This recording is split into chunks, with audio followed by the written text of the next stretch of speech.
जाफराबाद से bureau chief गुलजार वफा की रिपोर्ट के मुताबिक पीपल्स पार्टी बलोचिस्तान के सूबाई सदर साबिक वफाकी वजीर मीर चंगेज खान जमाली ने जाफराबाद इलेक्शन कैंप दफ्तर का इफ्तिताह कर दिया। इफ्तिताही तकरीब में सूबाई deputy general secretary Mir Hasan Khan Jamali, Jafarabad के जिले सदर सैयद अब्दुल्ला शाह बुखारी, मोहम्मद शमन अली इमरानी समेत कारकुनान की बड़ी तादाद भी मौजूद थी।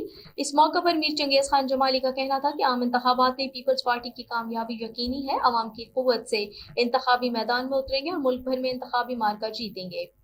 जाफराबाद और सोबतपुर और उस्ता मोहम्मद की सूबाई नशस्तों पर दो उम्मीदवार मैदान में आएंगे और इन दो उम्मीदवारों में कोवर्निंग उम्मीदवार भी शामिल हैं। इन दो उम्मीदवारों में कवरिंग उम्मीदवार भी शामिल हैं। जाफराबाद की सूबाई और कौमी असम्बली की नशस्त के लिए वो खुद उम्मीदवार होंगे और मीर हसन खान जमाली उनके गवर्निंग उम्मीदवार होंगे। उनका कहना था पार्टी टिकट अनकरीब उम्मीदवारों को जारी होंगे और इस बारे में पार्टी क़यादत और पार्लिमानी बोर्ड जल्द फैसला कर लेंगे। उनका कहना था पीपल्स पार्टी मुल्क की सबसे बड़ी सियासी जमात है। मुल्क की तमाम गयूर अवाम की नजरें पीपल्स पार्टी पर मरकूज हैं।